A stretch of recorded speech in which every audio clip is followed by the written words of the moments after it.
Have you ever sat in a temple, a church, a mosque, or a sacred hall, surrounded by incense, ritual, chanting, or silence, and felt something was missing? Like everyone else was connecting to something divine, something holy, and yet you felt like a stranger in a place meant for the soul. If so, you're not broken. You're not rebellious. You're not faithless. You're not damned. You're simply awakening. And that feeling of being lost in religion, it's not a curse. It's a signal, a sacred one, a call from the deepest part of your being that says, you are not here to follow blindly. You are here to remember who you really are.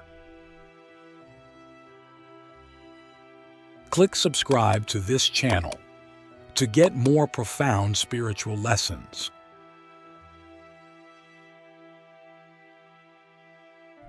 I know this feeling because I've been there. I've knelt in churches with stained glass windows glowing like portals to heaven, yet felt like the prayers I spoke were echoing in a void. I've sat cross-legged in monasteries so silent you could hear your heartbeat, and still wondered, why don't I feel what they feel? I've fasted, chanted, bowed, praised, and begged, and yet the emptiness remained. But then something happened. I stopped trying to fit in. I stopped trying to believe what others told me to believe. I stopped seeking God in a building and started seeking the divine within myself. And that changed everything. You see, religion is a language, in a map, a container, but it is not the destination. It is not the fire. It is the matchbox. And for chosen ones, those of us born with a soul that remembers more than we've been taught, religion often feels too small, too rigid, too formulaic. Not because it's wrong, but because it's incomplete. It's like giving a bird a cage and calling it the sky. If you've ever felt like you were suffocating in rituals, or like your questions weren't welcome, or like your soul was starving even while your mouth recited prayers, congratulations. You're not losing your faith. You're shedding someone else's. There comes a moment in every chosen one's life where we must risk everything to find the truth. Not the truth handed down from pulpits or books, but the truth that's been whispering to us since childhood. That quiet voice that said, "There's more." That tug in your chest when you hear certain words, or see certain symbols, or meet certain people. That feeling that you've lived before, that you've known God in ways no ceremony could ever contain. Let me ask you something. What if the reason religion makes you feel lost is because you were never meant to be a follower? What if you were born to be a direct experiencer of God, not through doctrine, but through embodiment? Let's go deeper. When we're children, we're told what to believe. We're taught stories, myths, rules, and some of them are beautiful. But many were created not to liberate, but to control. For centuries, religion has been used to shape minds, to suppress questions, to determine who is worthy and who is not. And if you're a chosen one, if you came here with remembrance encoded in your soul, you will always feel out of place in systems that divide, shame, or guilt people into submission. You'll feel lost because your soul is trying to lead you beyond the walls, beyond the dogma, beyond the fear, into direct communion with the divine. Do you know what that feels like? It feels like peace that doesn't need permission. It feels like love that can't be earned because it was never withheld. It feels like a knowing beyond belief, a certainty that you are one with the cosmos, not separate from the sacred. But to reach that point, you must first let yourself be lost. You must wander through the wilderness of doubt, confusion, and loneliness. Because only when the old structures crumble can the real temple rise inside you. I remember one night, deep in the jungles of Peru, sitting with a shaman under a canopy of stars. No church, no altar, no scriptures, just the earth, the fire, and the song of the night. I asked him, "Where is God in all this?"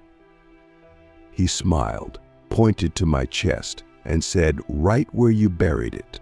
That broke me, but it also freed me.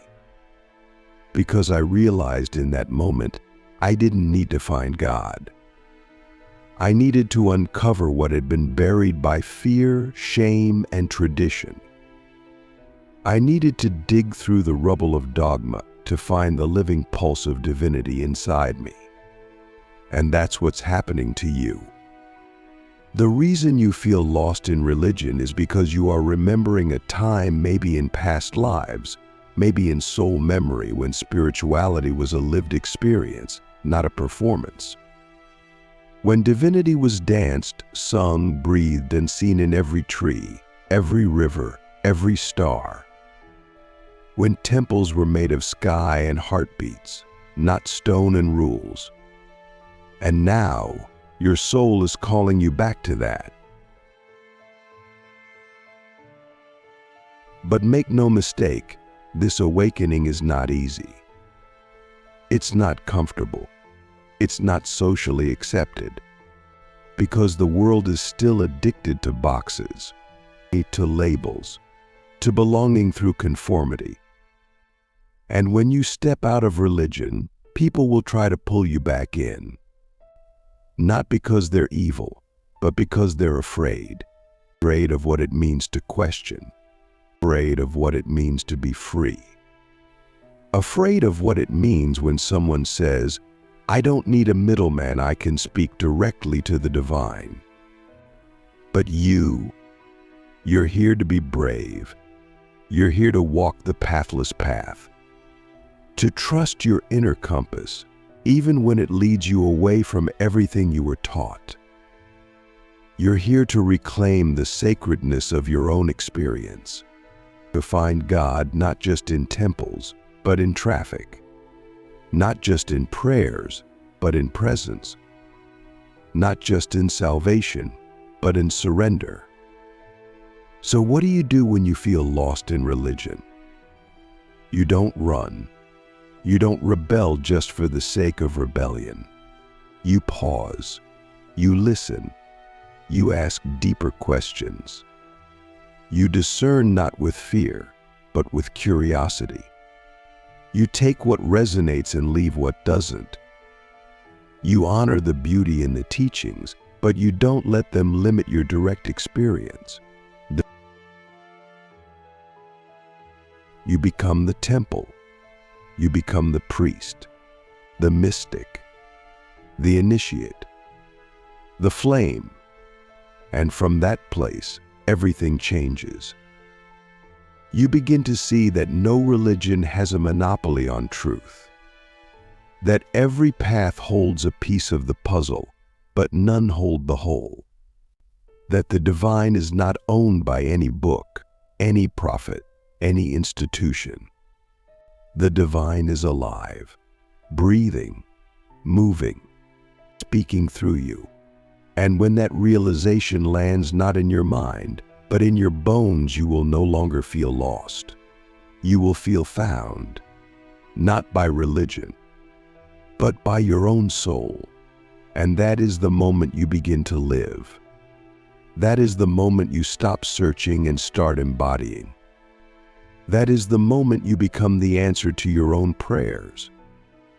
So I ask you, from the deepest place within me to the deepest place within you, if you stopped trying to believe what you were told and started listening to what your soul has been whispering all along, what would you know?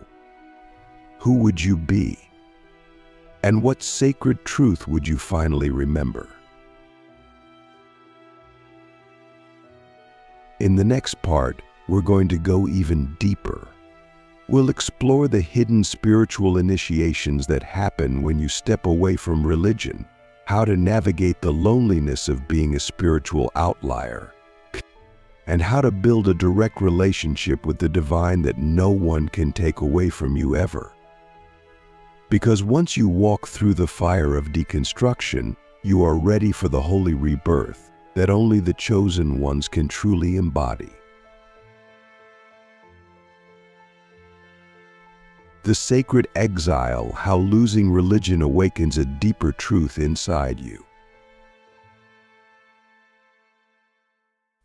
When you begin to detach from the religion you were given, it feels like exile. Not a physical exile, but a spiritual one. You can be surrounded by people, by family, by old friends who still attend the same services, speak the same words, sing the same hymns, and yet you feel like a ghost in the room. Like your body is present, but your soul is somewhere else. This is the sacred exile. And though it feels painful, lonely, and confusing, it is also one of the most powerful initiations a chosen one can ever face. You see, exile is not rejection, it's redirection. It's the universe taking you out of the echo chamber so you can finally hear your own voice. And for the first time, when you're no longer numbed by routine or hypnotized by tradition, you begin to ask the questions that religion could never answer, not because it failed, but because it was never designed to go that deep. You start wondering, if God is love, why do I feel fear? If the divine is infinite, why am I told who is in and who is out? If my soul is eternal, why am I taught to fear death instead of understand it? These are not rebellious questions. These are sacred ones. Questions that come not from doubt, but from a deeper knowing that something greater, something more expansive, is waiting for you beyond the veil of inherited belief. But here's where it gets real. Once you ask these questions, you can't unask them. Once the veil begins to lift, you can't go back to sleep. You've seen too much, felt too much. You've tasted something beyond the form, and the form will never satisfy you again. That's when the loneliness hits. You feel like no one understands, like you're walking through a forest with no map, no guide, and no one to talk to. You look back at where you came from, and it's no longer home. But you look ahead, and there's nothing but mist, nothing but silence, nothing but mystery. This is the sacred exile, and it's in this space between what was and what will be that your real transformation begins. Because in that silence, in that space of not knowing, you begin to hear a new voice. Not the voice of a pastor, a priest, a guru, or a book, but the voice of your soul. The voice of the divine within you. The voice that's been there all along, buried beneath layers of dogma, guilt, and performance. And when you hear that voice, it doesn't speak in rules. It doesn't threaten or shame. It whispers. It invites. It says things like rest, breathe, trust. You are not alone. You never were. This is the moment you begin to encounter God, not as a distant being on a throne, but as the living presence within your breath, within your heartbeat, within your tears, within your silence. And then the shift happens. You realize you were never meant to find God in a book. You were meant to become the book. To let your life be a scripture, your journey a testament, your healing a gospel. You realize that losing religion wasn't the end of your spiritual life, it was the beginning. The beginning of a direct relationship with the divine. One that doesn't require approval. One that doesn't require translation. One that doesn't require fear. But here's the thing about awakening: it demands courage. Because once you step into this raw, unfiltered connection with the sacred, there's no more hiding. There's no more blaming.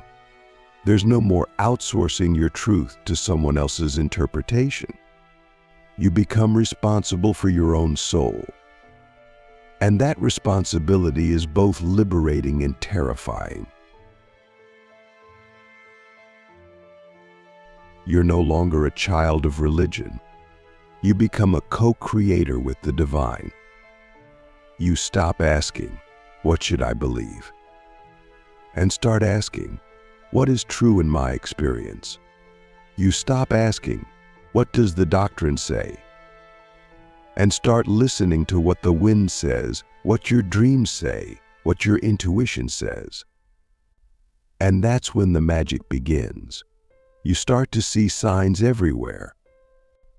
Not because the world changed, but because you did. You start to feel energy in places you used to pass by. You begin to dream in symbols. People start coming into your life who speak your soul's language.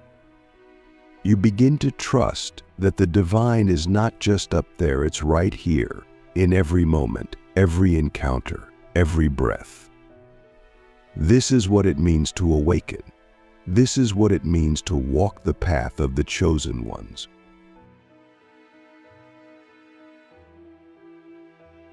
But let me give you a truth that most people won't tell you. You will grieve.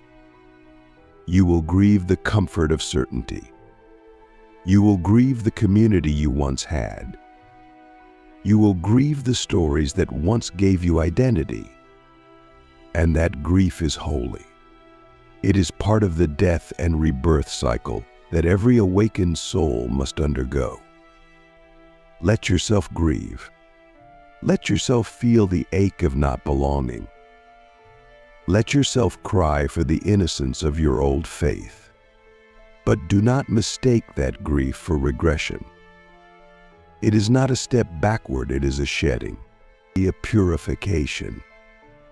A sacred fire that burns away the false to reveal the real, and the real you.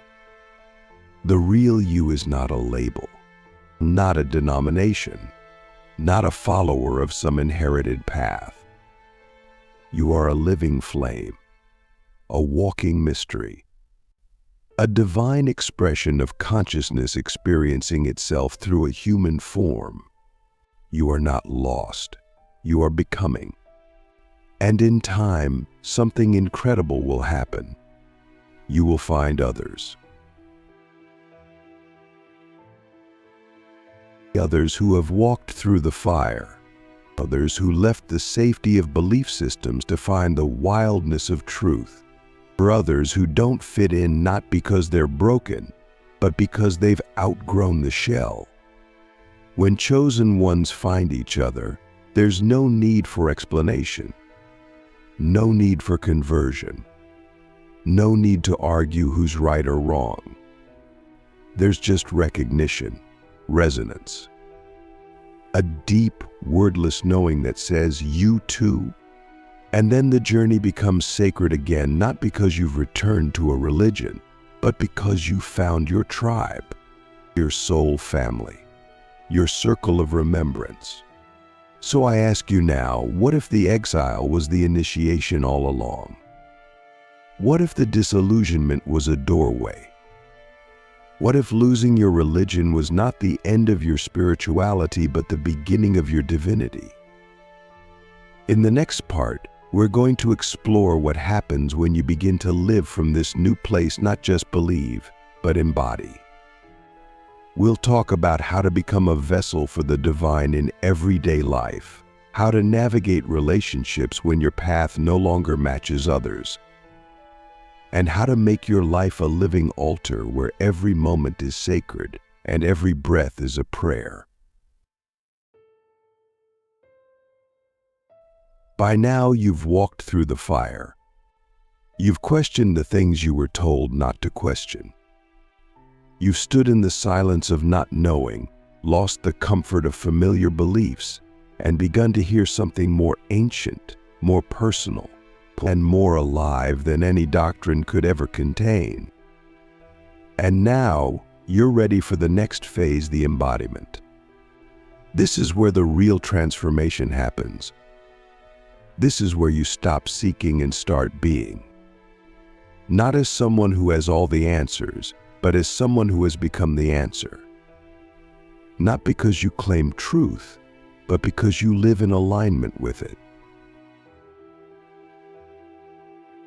When you've walked away from religion, something unexpected begins to happen. At first, it feels like emptiness, like something's missing. But slowly, if you stay present, that emptiness becomes space. And that space becomes sacred. It becomes something you carry with you wherever you go. That's when you realize you are the temple now. Not the building, not the ritual, not the holy book. You, your body, your breath, your heartbeat, it's all holy ground.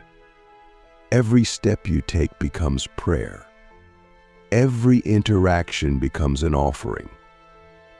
Every moment becomes an invitation to live as a bridge between heaven and earth.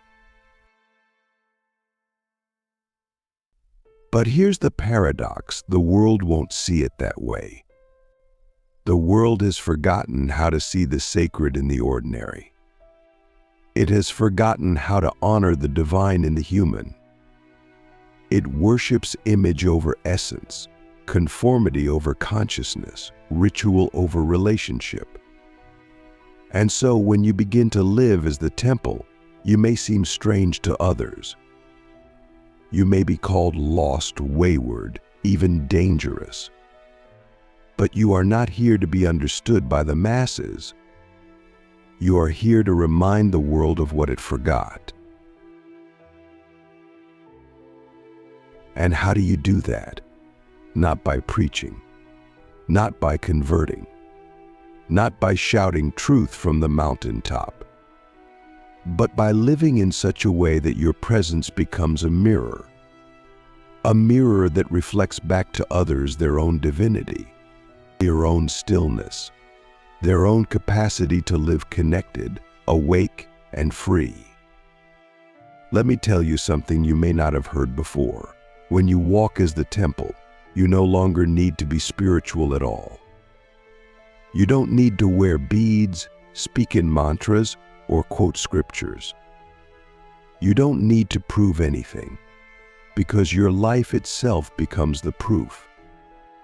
The way you breathe, the way you listen, the way you hold space for others with compassion, the way you move through pain without collapsing, the way you celebrate truth without needing to be right. That's what people feel. That's what they remember. That's what awakens something deep in them without a single word being spoken. And yes, it takes courage. Because when you no longer rely on external validation from a religion or a group, you must learn to trust your inner compass like never before. That means you will make decisions others don't understand. You'll feel called to paths that make no logical sense. You'll be guided by dreams, feelings, synchronicities, and silence. And people will question you. They'll try to pull you back into the familiar. They'll say, "You've changed," and you'll have to smile and say, "Yes." Thank God. You'll have to learn to walk in the in-between, between the world that still clings to form and the truth that lives in formlessness, between the old identity and the new embodiment, or between the sacred and the profane, knowing there's no real separation. That's what it means to walk as the temple. It means seeing God in the stranger, in the beggar, in the mirror. It means blessing your food not out of routine, but because you feel the life within it. It means crying openly when the world breaks your heart and laughing fully when joy enters the room because both are holy. It means no longer needing a holy day to be holy. Every day is sacred. Every moment is a ceremony. But here's the deeper secret most won't tell you. When you truly live this way, your energy becomes magnetic. People will come to you not because you have answers, but because you radiate something they've forgotten in themselves. Peace, presence, permission. You become a living transmission of freedom. And that's the most powerful form of leadership there is. But you must also be discerning. Not everyone who comes to your light is ready for it. Some will try to take from it. Some will misunderstand it. Some will want to put you on a pedestal or tear you down from one. That's why walking as the temple requires boundaries. Not to keep others out, but to protect the sacred within. You don't owe your energy to everyone. You don't owe your truth to those who only want to argue.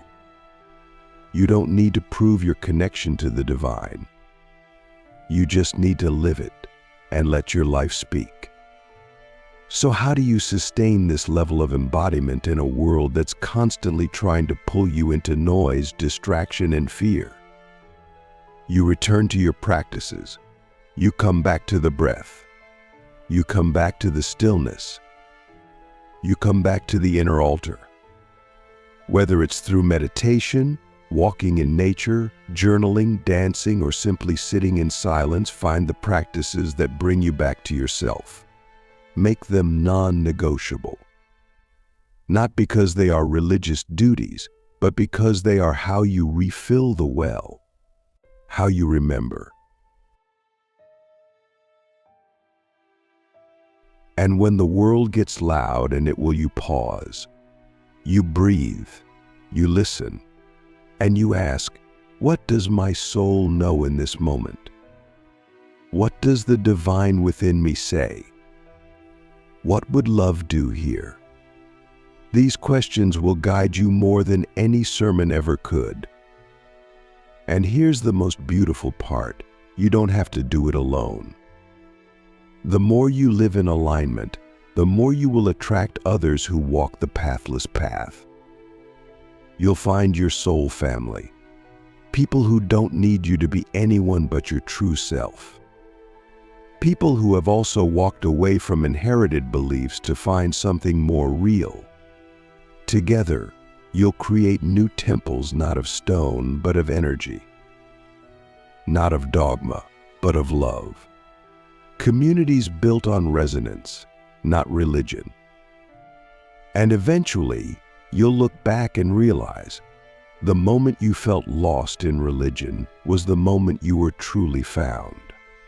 Because it pushed you inward, it broke the shell. It burned the illusion, and what was left was the most sacred thing of all you, in your raw, radiant, unfiltered truth.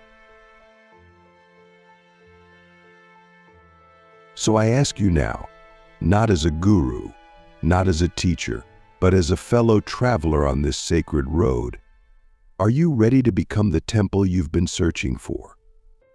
Are you ready to live as the embodiment of the divine, unapologetically, in a world that has forgotten the sacredness of being alive?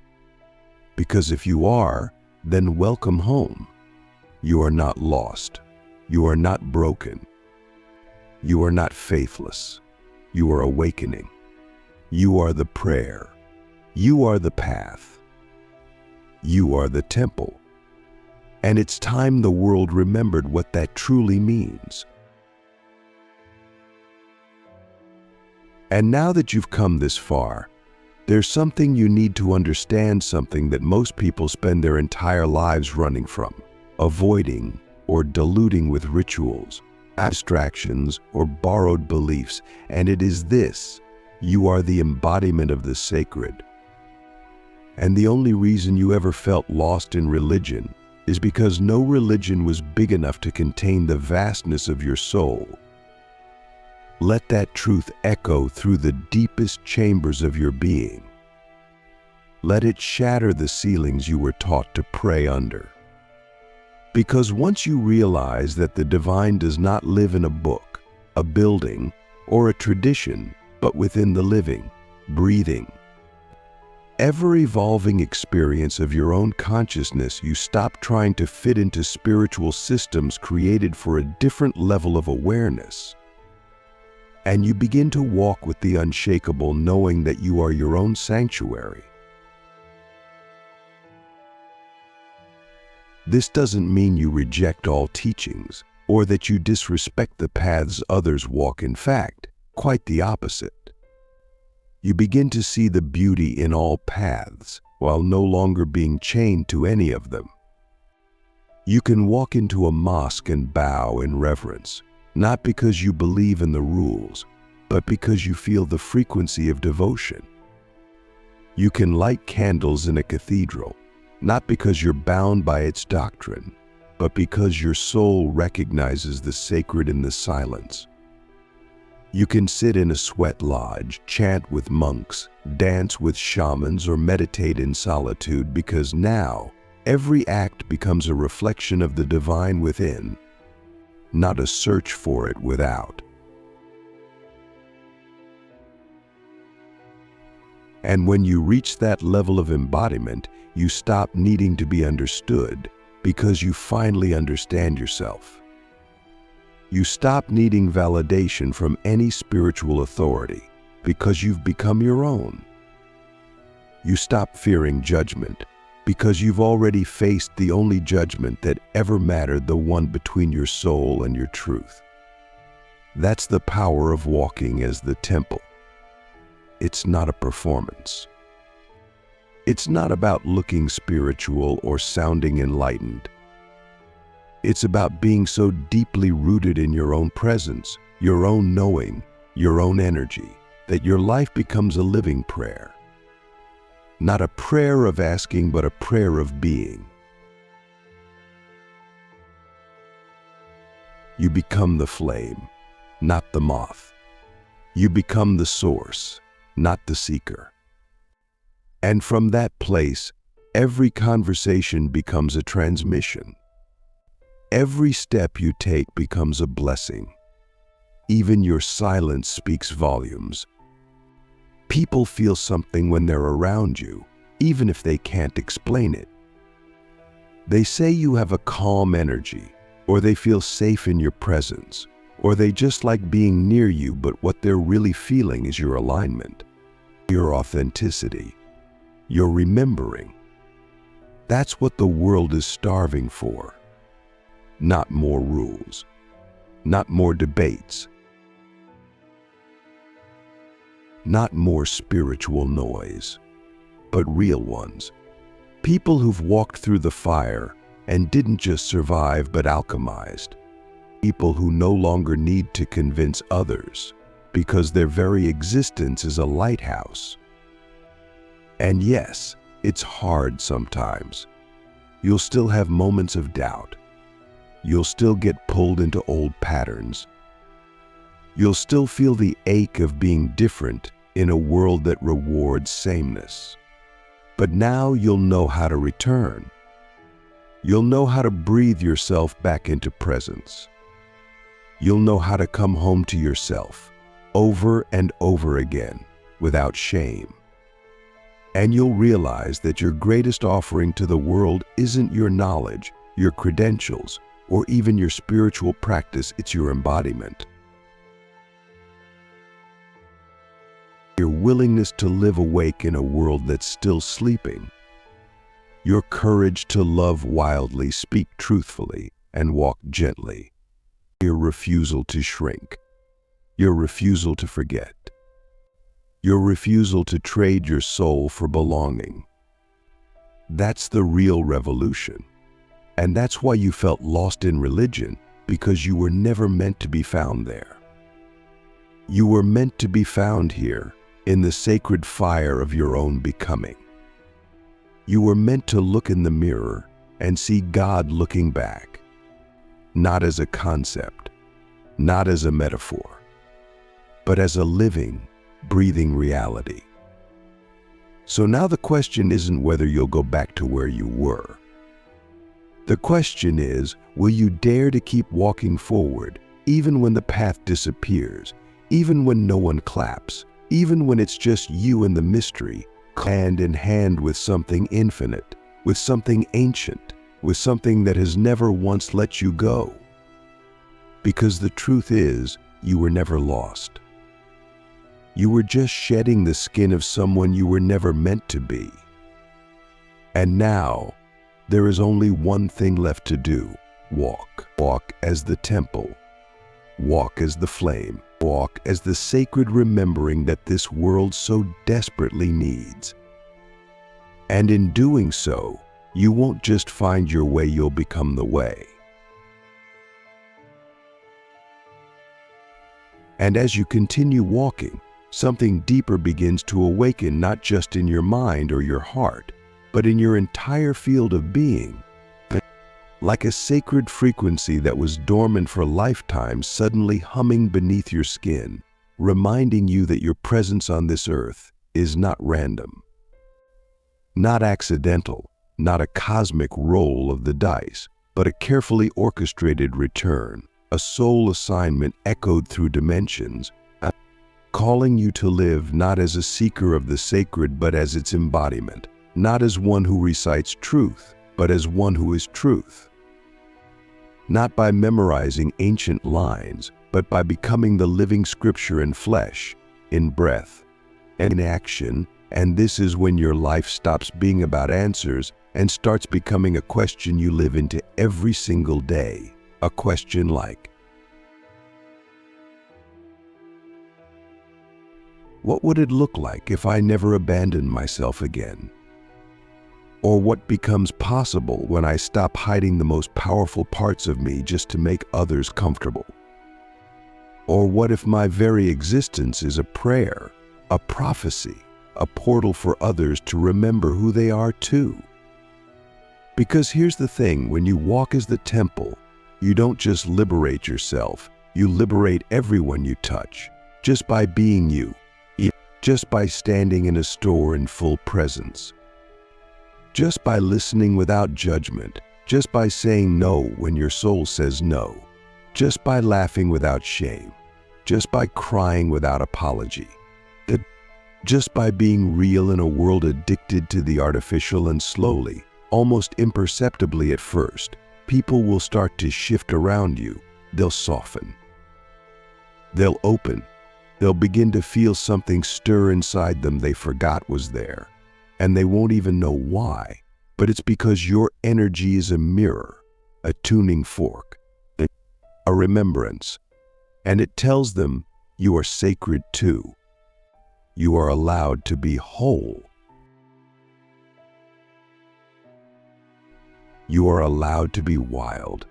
You are allowed to be free. And this is the real service, the real mission. The real reason you were called away from the safety of religion and into the vastness of direct experience, so that you could walk this earth not as a follower of light, but as a carrier of it, not as a worshiper of truth, but as its living pulse.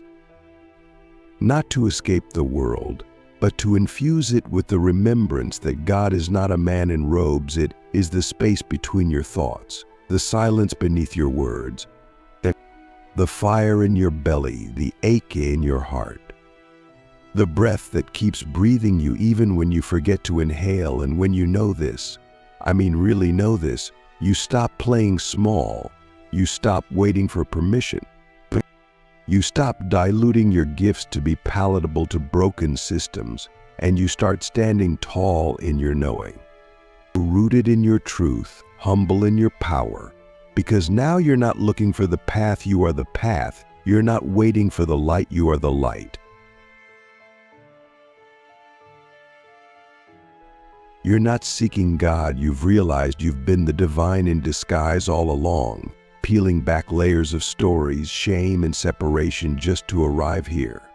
In this moment, where everything converges and nothing is missing, and finally, you can exhale not because you've found all the answers, but because you've stopped needing them, and in their place, you found something far more potent: peace, presence, purpose not given to you by religion, but revealed through your willingness to walk away from what no longer resonated, through your courage to trust the voice that trembled but told the truth, through your devotion to stay open, even when the world called you crazy, lost, or too much. And now, here you are, not just awake but alive, not just spiritual but sovereign, not just healed but holy. And from this place, you don't need to convince anyone of anything. You simply live, breathe, and walk as the love you were made from. And that, my beautiful soul, is the deepest truth of all. You were never lost. You were always on your way home to yourself.